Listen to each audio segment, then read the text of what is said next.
Hi welcome to lifeline. ఈ రోజు lifeline లో మనతో పాటు జాయిన్ అవుతున్నారు doctor Mohana Vamsi, chief surgical oncologist from Omega hospitals. ఈ రోజు లైఫ్ లైన్ లో మనం డిస్కస్ చేయబోతున్నాం హెడ్ అండ్ నెక్ క్యాన్సర్ గురించి, అలాగే ఓరల్ క్యాన్సర్స్ కి సంబంధించి ఎలాంటి లేటెస్ట్ అడ్వాన్స్డ్ ట్రీట్మెంట్స్ ఉన్నాయో డాక్టర్ గారిని అడిగి తెలుసుకోబోతున్నాం. నమస్తే డాక్టర్ గారు. నమస్తే మేడం. డాక్టర్ గారు, యూజువల్గా neck and head and neck cancer గురించి ఎక్కువగా వింటున్నాం కామన్గా, కానీ ఓరల్ క్యాన్సర్ గురించి ముందుగా మాట్లాడుకుంటే దీని సిమ్టమ్స్ ఏ విధంగా ఉంటాయి, ఎలా డయాగ్నోస్ చేయాలి, దీన్ని డయాగ్నోస్ చేయడానికి ఎలాంటి టెస్ట్లు అవసరం అంటారు? హెడ్ అండ్ నెక్ క్యాన్సర్స్ లో మీరు అన్నట్టు oral cancers are the commonest cancers అండి. ఈ హెడ్ అండ్ నెక్ క్యాన్సర్స్ లో అన్ని రకాల క్యాన్సర్స్ తో పాటు అంటే తలమెడ భాగంలో ఇంకా థైరాయిడ్, పైరోటిడ్ గ్లాండ్ క్యాన్సర్స్, అలాగే సైనస్ మాలిగ్నెన్సీస్ అన్ని కూడా చూస్తుంటాం. But oral cancers are the commonest cancers in south India. ఒక ఎంటిటీగా కనుక తీసుకున్నట్టయితే దక్షిణ భారతదేశంలో పురుషుల్లో అత్యధికంగా కనబడే క్యాన్సర్ ఓరల్ క్యాన్సర్. ఈ ఓరల్ క్యాన్సర్ రావడానికి గల కారణాల గురించి మనం ఆలోచించినట్టయితే most important tobacco usage. Tobacco ఏ ఫామ్ లో వాడినా, స్మోకింగ్ కానీ, స్మోక్లెస్ టొబాకో అంటారు, గుట్కా, అలాగే టొబాకో డైరెక్ట్ గా చూ చేస్తుంటారు, అనేక రకాల తంబాకు, కైని అనే అనేక రకాల పేర్లతో వాటిని పిలిచినప్పటికీ మోస్ట్ ఇంపార్టెంట్ థింగ్ ఏంటంటే టొబాకో యూసేజ్. చాలా మంది అడుగుతుంటారు, జస్ట్ గుట్కా నోట్లో నమిలి ఊసేస్తాను, నేను దాన్ని లోపలికి ఇంజెస్ట్ చేయను, నాకు క్యాన్సర్ ఎలా వస్తుందని అడుగుతుంటారు పేషెంట్స్ చాలా మంది. యాక్చువల్లీ ఆ టొబాకో మన ఓరల్ క్యావిటీలో ఉన్న బకల్ మ్యూకోజాలోంచి, ఆ మ్యూకోజా నుంచి అబ్జర్వ్ చేయబడుతుంది. అంటే వాళ్ళు నోట్లో నమిలితే నోట్లోనే కాకుండా శరీరంలో ఇతర భాగాల్లో కూడా క్యాన్సర్ కలిగించగలరు.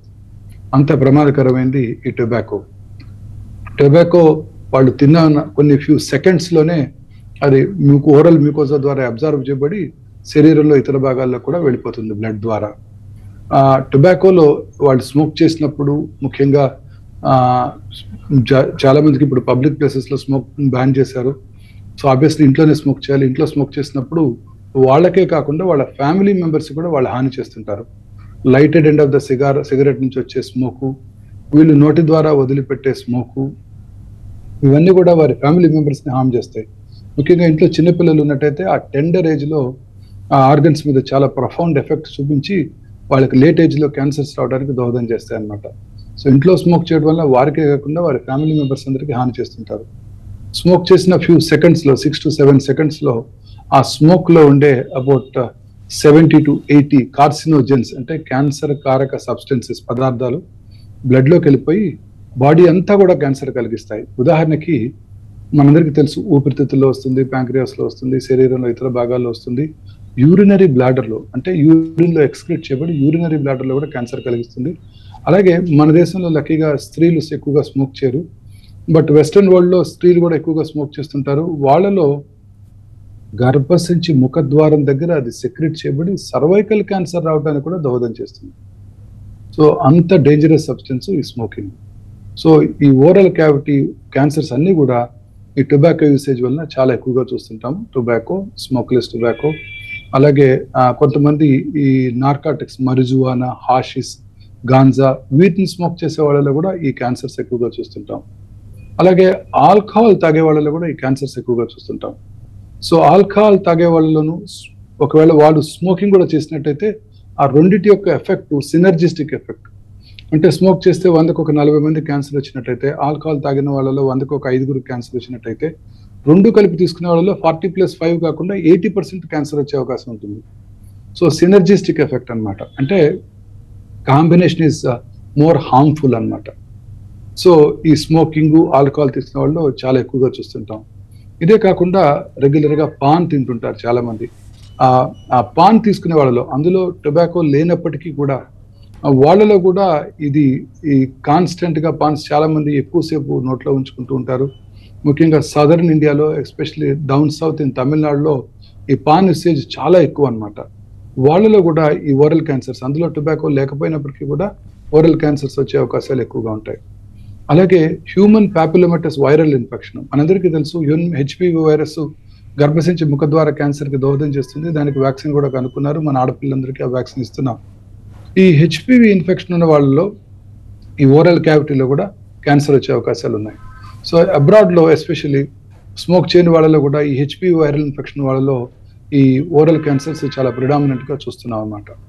ఇదే కాకుండా కొన్ని రకాల ఆల్కహాలిక్ మౌత్ వాషెస్ వాడే వాళ్ళలోను, తర్వాత విటమిన్ డెఫిషియన్సీస్, ముఖ్యంగా న్యూట్రిషనల్లీ డెఫిషియెంట్ గ్రూప్స్, అంటే పిల్లలు ఎస్పెషల్లీ చాలా మంది socially economically deprived sections of the సొసైటీలో సరి అయిన న్యూట్రిషన్ లేకపోయినప్పుడు జస్ట్ కార్బోహైడ్రేట్ ఇంటేక్ తీసుకునే వాళ్ళ న్యూట్రిషనల్ డెఫిషియన్సీస్ వల్ల, అనేక రకాలైన విటమిన్ డెఫిషియన్సీస్ వల్ల, మైనర్ ట్రేస్ ఎలిమెంట్స్ డెఫిషియన్సీస్ వల్ల ఈ ఓరల్ క్యాన్సర్స్ ఎక్కువగా చూస్తుంటాం.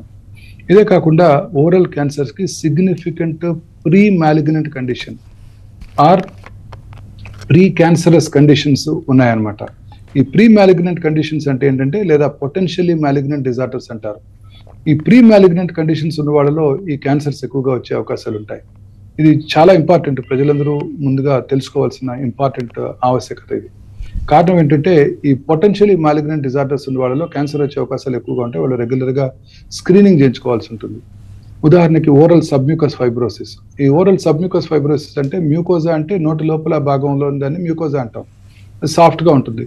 వాళ్ళలో ఆ మ్యూకోజా కింద భాగం గట్టిగా అయిపోయి ఫైబ్రోస్ అయిపోయి నోరు తెరుచుకోలేకపోతారు. ఇది చాలా కామన్ ప్రాబ్లం. ఇది generally seen in only south Asians. It's not seen anywhere in the world. In fact it was first diagnosed in Kenya, but it was seen in Indians only. So ఈ submucous fibrosis is a peculiar disorder. మన దక్షిణ Asia దేశాలకే పరిమితమై ఉంది. ఈ submucous fibrosis ఉన్న వాళ్ళలో నోరు పెద్దగా తెరుచుకోలేకపోతారు. వాళ్ళలో ఈ ఓరల్ క్యాన్సర్స్ వచ్చే అవకాశాలు చాలా ఎక్కువగా ఉంటాయి. అలాగే గుట్కా తినే వాళ్ళలోనూ, కంజెంటల్ గా కూడా చాలా మందిలో ఉంటుంటుంది. అలాగే గుట్కా తినే వాళ్ళను, స్మోక్ చేసే వాళ్ళు కూడా ఈ సబ్మ్యూకస్ ఫైబ్రోసిస్ రావడానికి అవకాశం ఉంటుంది. వాళ్ళలో కూడా ఈ క్యాన్సర్ వచ్చే అవకాశాలు ఎక్కువగా ఉంటాయి. అలాగే ఓరల్ క్యావిటీలో whitish patches, curdy white patch, just అక్కడ పెరుగు అతుక్కున్నట్టు ఉంటుంది అనమాట patch, but it will not be removable అనమాట, అంటే తీసివేయలేము ఆ ప్యాచ్. ల్యూకోప్లేకియా అంటారు. వీళ్ళలో కూడా అబౌట్ 10% ఆఫ్ దెమ్లో క్యాన్సర్ ఉంటుంది అనమాట. అలాగే erythroplakia, reddish mulberry red patch oral క్యావిటీలో ఎక్కడున్నా కూడా వాళ్ళల్లో ఈ ఓరల్ క్యాన్సర్స్ వచ్చే అవకాశాలు ఎక్కువగా ఉంటాయి. ఎరిథ్రోలూకోప్లేకియా, ఎరుపు తెలుపు మిళితమైన ప్యాచెస్ ఉన్నట్టయితే వాళ్ళలో కూడా ఓరల్ క్యాన్సర్ వచ్చే అవకాశాలు ఎక్కువగా ఉంటాయి. సో ఇవన్నీ కూడా పొటెన్షియల్లీ మ్యాలిగ్నెంట్ డిజార్డర్స్. సో ఈ ఫీచర్స్ ఉన్న వాళ్ళందరూ, ఈ కారణాలు ఉన్న వాళ్ళందరూ రెగ్యులర్గా స్క్రీన్ చేసుకుంటూ, వారికిగా వారు పరీక్ష చేసుకుంటూ, అవసరమైతే రెగ్యులర్గా ఆంకాలజిస్ట్ దగ్గరికి వెళ్ళి స్క్రీన్ చేయించుకుంటూ క్యాన్సర్ రావడాన్ని ముందుగా పసిగట్టాల్సి ఉంటుంది అనమాట. ఇక లక్షణాల విషయానికి వచ్చినట్టయితే, ఇంతకుముందు చెప్పినట్టు ఎరుపు తెలుపు మిళితమైన patches, whitish curdy patches, mulberry red patches oral క్యావిటీలో ఎక్కడున్నా కూడా అశ్రద్ధ చేయకుండా ఆంకాలజిస్ట్ దగ్గరికి వెళ్ళి పరీక్ష చేయించుకోవాలి. అలాగే మానని పుండు, నోట్ లోపల కానీ నాలుక మీద కానివ్వండి, మామూలుగా అల్సర్స్ వస్తుంటాయి చాలా మందికి. స్ట్రెస్ అల్సర్స్ అంటారు. ఎగ్జామ్ టైంలోనూ చాలా స్ట్రెస్కి లోనైనప్పుడు ఈ ఓరల్ క్యావిటీలో అల్సర్స్ చూస్తుంటాం. ఆ అల్సర్స్ కొంచెం పెయిన్ఫుల్గా ఉంటాయి, ఒక వారం 10 రోజుల్లో తగ్గిపోతాయి. కొంతమందికి విటమిన్ డెఫిషియన్సీస్ వల్ల, ఎస్పెషల్లీ రిబోఫ్లేవిన్ డెఫిషియన్సీ వల్ల ఈ ఓరల్ అల్సర్స్ వస్తుంటాయి. అవి చాలా తాత్కాలికంగా టెంపరీగా ఉంటాయి, కొంచెం పెయిన్ఫుల్గా ఉంటాయి, తర్వాత తగ్గిపోతుంటాయి. కానీ మానని పుండు, ఎస్పెషల్లీ పెయిన్లెస్ అల్సర్ ఓరల్ క్యావిటీలో ఎక్కడున్నా కూడా అశ్రద్ధ చేయకూడదు. నాలుక మీద కానివ్వండి, చిగుళ్ళ మీద కానివ్వండి, ఆ అంగట్లో అంటే పాలటల్ గ్రోత్ కానివ్వండి, ఎక్కడున్నా సరే అశ్రద్ధ చేయకూడదు. ఆ తర్వాత మాటలో స్పష్టత కోల్పోవటం. కొన్నిసార్లు ట్యూమర్ నాలుక మీద ఉంటుంది, బట్ లోపలికి మజిల్లోకి ఎక్కువ పాకుతుంది. అప్పుడు మజిల్ మూమెంట్స్ తగ్గిపోతాయి. నాలుక కదలికలు తగ్గినప్పుడు మాటలో స్పష్టత కోల్పోతారు. అది కూడా early symptom of oral cancer కావచ్చు. Feeling of foreign body sensation in the throat, అంటే ఇప్పుడు గొంతు లోపల నాలుక వెనకాల భాగంలో చిన్న ఫారిన్ బాడీ ఉందనుకోండి, మనం దాన్ని మింగేస్తాం లేదా ఊసేస్తాం. ఆ ఫీలింగ్ ఉంటుంది, బట్ అక్కడ ఫారిన్ బాడీ ఉండదు. That could be a cancer అనమాట. So feeling of foreign body sensation in the throat చాలా important warning signal of posterior third tongue cancers.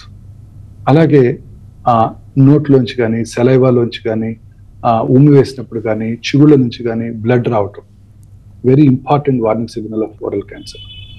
కొన్నిసార్లు ఆ ఓరల్ క్యాన్సర్స్ చిగుళ్ళ మధ్యలో, 2 టీత్ మధ్యలో ఎక్కడో ఉంటుంది.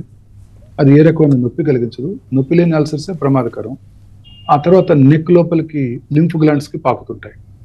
సో అది కూడా ప్రమాదకరం. సో నెక్లో ఎటువంటి గ్లాండ్స్ వచ్చినట్టయితే, అంటే చిన్న గడ్డలాగా కనబడినట్టయితే, నా నెక్ మెడ పై భాగంలో కానీ, కింద భాగంలో కానీ, మధ్యలో కానీ ఎక్కడైనా కనబడినట్టయితే అశ్రద్ధ చేసుకోకుండా మనం డాక్టర్ దగ్గరికి వెళ్ళి చూపించుకోవాలి. That could B secondary from oral cancer. అంటే ప్రైమరీ లోపల ఎక్కడో ఉంది, ఇక్కడ కనపడుతుంది. అంటే థ్రోట్ లో ప్రైమరీ ఉండొచ్చు, నాలుగు వెనకాల భాగంలో ప్రైమరీ ఉండొచ్చు, టాన్సిల్ పక్కన ప్రైమరీ ఉండొచ్చు. అది మనకు కనబడదు. చిన్నగా ఉన్నప్పుడు నొప్పి కూడా కలిగించదు. అప్పుడు అది క్యాన్సర్ కావచ్చు అనమాట. సో అప్పుడు నెక్ లో గడ్డలాగా మేనిఫెస్ట్ చేస్తుంది. అప్పుడు మనం ప్రైమరీ ఎక్కడుందని ఎండోస్కోపీ చేసి చూసినట్టయితే మనకు కనబడుతుంది. సో ఇలా అనేక రకాలుగా ఈ ఓరల్ క్యాన్సర్స్ మేనిఫెస్ట్ చేస్తాయి. బట్ ప్రాబ్లం ఏంటంటే ఇవి నొప్పి కలిగించవు. అందువల్ల ఎవరు డాక్టర్ దగ్గరికి రారు. లేట్ స్టేజెస్ లో వస్తుంటారు, పగిలిపోయిన తర్వాత. అండ్ ముఖ్యంగా లోవర్ సోషియో ఎకనామిక్ స్ట్రాటా వాళ్ళలోనే వస్తుంటాయి. వాళ్ళ ఇతరత్ర కారణాలు, ఫైనాన్షియల్ కారణాల వల్ల కానివ్వండి, వాళ్ళకి యాక్సెస్ లేకపోవటం, modern Medicare. So late stages లో వస్తుంటారు, పగిలిపోయి చిన్న హోల్ ఏర్పడి నోట్లోంచి సలైవా కారుతూ, ఆ బోన్ కూడా ఇన్వాల్వ్ అయిపోయి, జా బోన్, దవడ ఎముక ఇన్వాల్వ్ అయిపోయి డాక్టర్ దగ్గరికి రావటం జరుగుతుంటుంది. సో ఈ ఓరల్ క్యాన్సర్స్ నొప్పి కలిగించవు కాబట్టి చాలా సార్లు లేట్ స్టేజ్ లోనే మనం డయాగ్నోస్ చేస్తుంటాం. డాక్టర్, మరి హెడ్ అండ్ నెక్ క్యాన్సర్ కి సంబంధించి దీని సిమ్టమ్స్ ఏ విధంగా ఉంటాయి, ఎప్పుడు అలర్ట్ అవ్వాలి, అసలు డాక్టర్ని ఎప్పుడు కన్సల్ట్ అవ్వాలంటారు? బికాజ్ ఇందాక మీరు ఓరల్ క్యాన్సర్ గురించి చెప్పినప్పుడు చాలా వరకు సిమ్టమ్స్ తెలియవు కాబట్టి దీన్ని ఎక్కువగా నెగ్లెక్ట్ చేస్తూ ఉంటారని చెప్పారు. మరి దీనికి సంబంధించి ఎలా ఉండొచ్చు? ఈ సిమ్టమ్స్ మనం ఇప్పుడు ఇందాక మనం డిస్కస్ చేసిన నోట్ లోపల అల్సర్ ఉండటం, అలాగే నోట్ లోపల ఎరుపు తెలుపు మిళితమైన ప్యాచెస్ ఉండటం, అలాగే నోట్లోంచి బ్లడ్ రావటము, మెడ మీద చిన్న గడ్డల్లా కనబడటం, బ్లడ్ రావటం, ఇవన్నీ కూడా important warning signals of oral cancers అన్నమాట. ఈ ఓరల్ క్యాన్సర్స్ ని మనం diagnosis is very important. Diagnosis అంటే దాన్ని నిర్ధారణ చేయటం. ఇప్పుడు అనేక రకాలైన న్యూయర్ మనకి టెక్నాలజీ అందుబాటులోకి వచ్చింది. అంటే ఎల్ఈడి లైట్ సోర్స్ తో ఈ ఓరల్ క్యాన్సర్స్ కి డిఫరెన్షియల్ అబ్జార్ప్షన్, రిఫ్రాక్టరీ ప్యాటర్న్స్ ఉంటాయన్నమాట. సో అందువలన ఈ ఎల్ఈడి లైట్ ద్వారా మనం అనలైజ్ చేసి ఆ ప్యాచ్, ఏదైతే ప్యాచ్ మనం ఎర్లీగా డయాగ్నోస్ చేస్తామో ఆ ప్యాచ్ లో క్యాన్సర్ ఉన్నది లేనిది తెలుసుకోవడానికి అవకాశం ఉంది. అండ్ దాంతో పాటే ఆ డిఫరెన్షియల్ అబ్జార్ప్షన్, రిఫ్రాక్టరీ ప్యాటర్న్ బట్టి ఆ ప్యాచ్ లో అబ్నార్మల్ ప్యాచ్ ఎక్కడుందో ఐడెంటిఫై చేసి అక్కడ నుంచి సింపుల్ బ్రష్ స్మియర్ కానీ పాప్ స్మియర్ కానీ తీసుకొని అది క్యాన్సరా కాదా మనం మన ఆఫీస్లోనే, సర్జన్స్ ఆఫీస్లోనే నిర్ణయించడానికి అవకాశం ఏర్పడింది. ఆబ్వియస్ గ్రోత్ కనుక ఉన్నట్టయితే వాటిని బయాప్సీ చేసి ఆ తర్వాత అది ఏ రకమైన క్యాన్సర్ ఈజీగా మనం గుర్తించవచ్చు. So diagnosis is very simple. Generally clinical గా చూసినప్పుడే అది క్యాన్సరా కాదా మనకు ఖచ్చితంగా తెలిసిపోతుంది. అవసరమైనప్పుడు ఇలాంటి స్పెషల్ డివైజెస్ వాడి మన ఓరల్ క్యావిటీని కేర్ఫుల్ గా ఎగ్జామిన్ చేసి బయాప్సీ చేయడం ద్వారా క్యాన్సర్ ఉన్నది లేనిది చాలా ఈజీగా గుర్తించవచ్చు. ఒకసారి క్యాన్సర్ డయాగ్నోస్ చేసిన తర్వాత వీటిని స్టేజింగ్ చేయవలసి ఉంటుంది. స్టేజింగ్ అంటే అవి ఎంత దూరం పాకాయో మనం తెలుసుకోవాల్సి ఉంటుంది.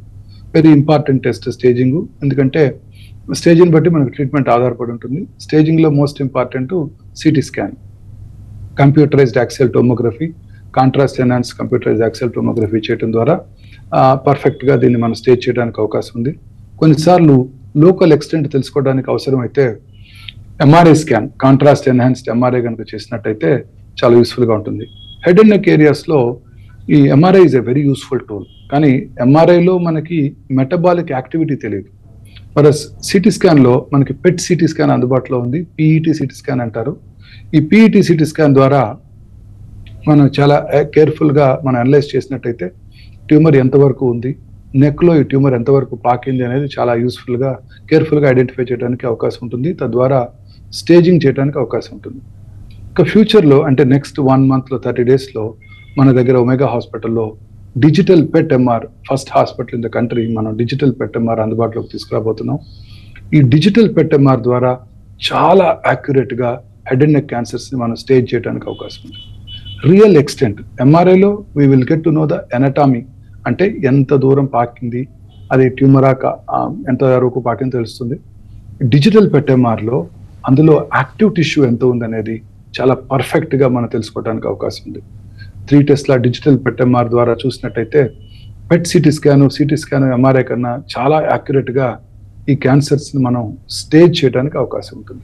డాక్టర్ గారు, మరి ఓరల్ క్యాన్సర్ గురించి, దాని లక్షణాల గురించి మాట్లాడుకున్నాం. ట్రీట్మెంట్ విషయానికి వస్తే ఎలాంటి లేటెస్ట్ అడ్వాన్స్ ట్రీట్మెంట్స్ ఉన్నాయి సార్? ఇప్పుడు ఈ ఓరల్ క్యాన్సర్స్ లో మనం ఇందాక డిస్కస్ చేసినట్టు precancerous lesions or potentially malignant disorders చాలా కామన్ గా చూస్తుంటాం. వీటిని ట్రీట్మెంట్ చేయడానికి ఆ లొకేషన్ ని బట్టి ఆ లూకోప్లేకిక్ ప్యాచ్ ని లేదా ఎరిథ్రోల్ ల్యూకోప్లేకిక్ ప్యాచ్ అంటే తెలుపు, ఎరుపు, మిళితమైన ప్యాచెస్ని ఎక్సైజ్ చేయడానికి ఇప్పుడు లేజర్తో చేయడం జరుగుతుంది. కేటీపీ లేజర్ అని ఒక specialised laser head and neck cancer చికిత్సకి చాలా యూస్ఫుల్గా ఉంటుంది.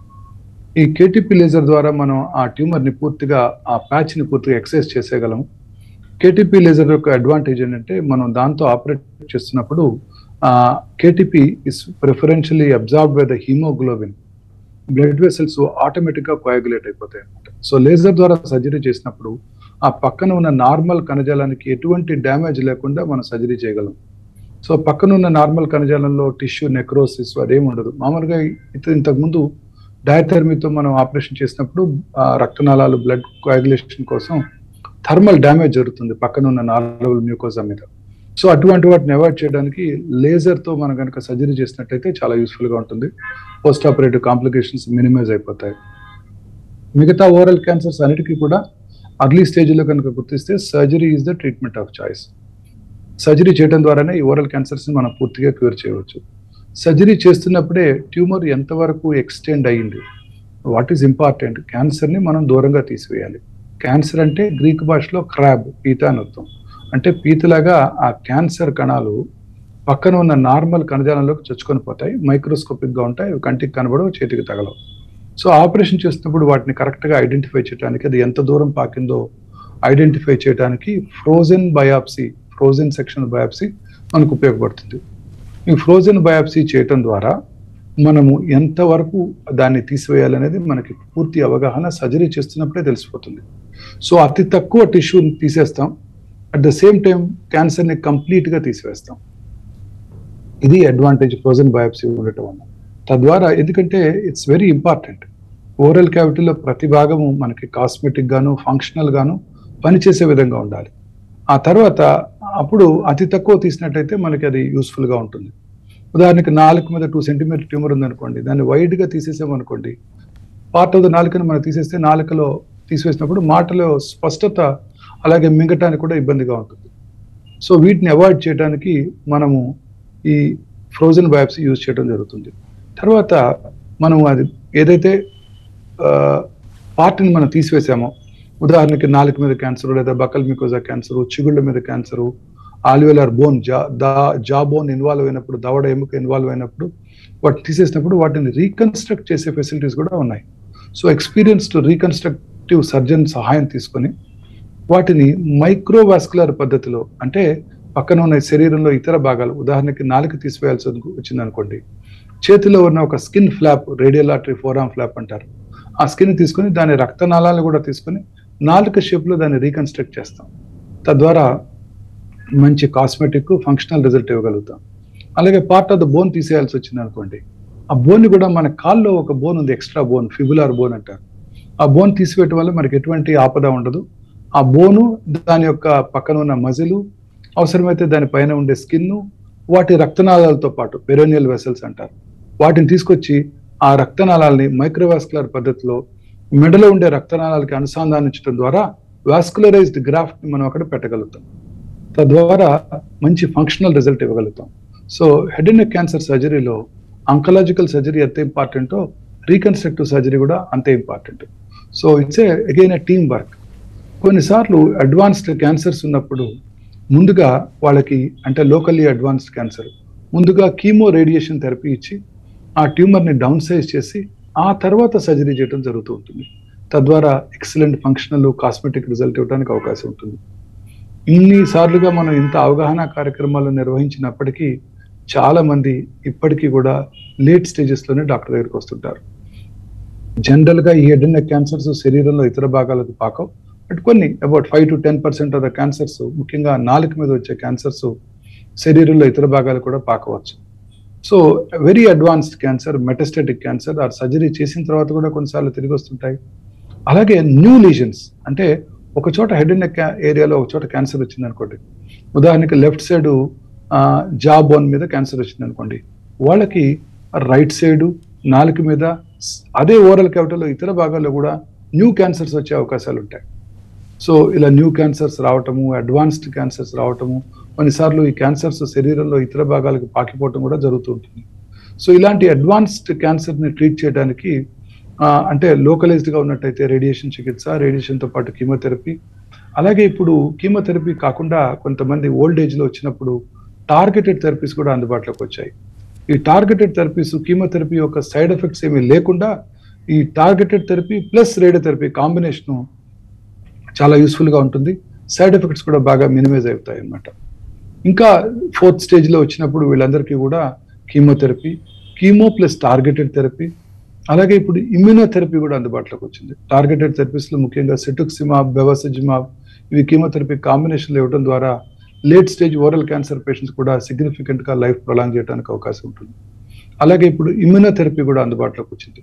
ఇమ్యూనోథెరపీ అంటే ఈ క్యాన్సర్ సెల్స్ మన ఓన్ ఇమ్యూనిటీని మాస్క్ చేస్తాయి, బ్లాక్ చేస్తాయి. ఆ అన్బ్లాక్ చేయడం లేదా అన్మాస్క్ చేయడాన్ని ఇమ్యూనోథెరపీ అంటారు. అంటే క్యాన్సర్ సెల్ వెళ్ళి మన own immunity T cells, killer సెల్స్ని బ్లాక్ చేసే ముందే ఇమ్యూనోథెరపీ అది బ్లాక్ కాకుండా కాపాడుతుంది, అన్మాస్క్ చేస్తుంది. తద్వారా మన ఓన్ టీ సెల్స్ ఆ క్యాన్సర్ మీద ఎఫెక్ట్ చూపించి వాటిని డిస్ట్రాయ్ చేస్తుంది. సో ఇమ్యూనోథెరపీ కూడా late stage head and neck cancer పేషెంట్స్కి అందుబాటులో ఉన్నాయి. వీటి ద్వారా లేట్ స్టేజ్ క్యాన్సర్ పేషెంట్స్ కూడా రికరెంట్ క్యాన్సర్స్ కూడా సిగ్నిఫికెంట్గా వారి లైఫ్ స్పాన్ పొడిగించడానికి అవకాశం ఉంది. సో ఈ రకంగా లేజర్స్, అలాగే frozen biopsy, microvascular reconstruction, chemotherapy కాకుండా ఈ మోనోక్లోనల్ యాంటీబాడీ టార్గెటెడ్ థెరపీస్, వీటి ద్వారా చాలా మంది హెడ్ అండ్ నెక్ క్యాన్సర్ పేషెంట్స్కి ఎటువంటి సైడ్ ఎఫెక్ట్స్ లేకుండా మనం ట్రీట్మెంట్ చేయడం జరుగుతూ ఉంటుంది. నియర్ నార్మల్సీ అంటే ఫంక్షనల్ గాను, కాస్మెటిక్ గాను రీకన్స్ట్రక్ట్ చేయడానికి ఈ మైక్రోవాస్కులర్ సర్జరీ మనకి చాలా ఉపయోగపడుతుంది. కాంబినేషన్ అంటే team work, surgical oncologist, microvascular reconstructive surgeon కలిసి మనం వర్క్ చేసినట్టయితే అద్భుతమైన ఫలితాలు ఇవ్వడానికి అవకాశం ఉంటుంది. Future of oral cancer staging అంతా కూడా డిజిటల్ PET-MR మీద ఆధారపడబోతుంది. మనం హైదరాబాద్లో ఒక నెల రోజుల్లో అందుబాటులోకి తీసుకొస్తున్నాము. ఈ డిజిటల్ PET-MR ద్వారా క్యాన్సర్ని అక్యురేట్గా స్టేజ్ చేయడం జరుగుతుంది. తద్వారా ట్రీట్మెంట్ని ఖచ్చితంగా నిర్ణయించవచ్చు. క్యాన్సర్ ట్రీట్మెంట్ కన్నా accurate staging is very important. స్టేజ్ని బట్టే ట్రీట్మెంట్ ఉంటుంది. ఈ digital PET-MR will be practice changer in head and neck cancer management అవబోతోంది. So digital PET-MR guided treatment అంటే ఎక్కడైతే ట్రీట్మెంట్ ఉందో, ట్యూమర్ ఉందో, ఆ ట్యూమర్ని డిజిటల్ PET-MR అక్యురేట్గా ఐడెంటిఫై చేస్తుంది.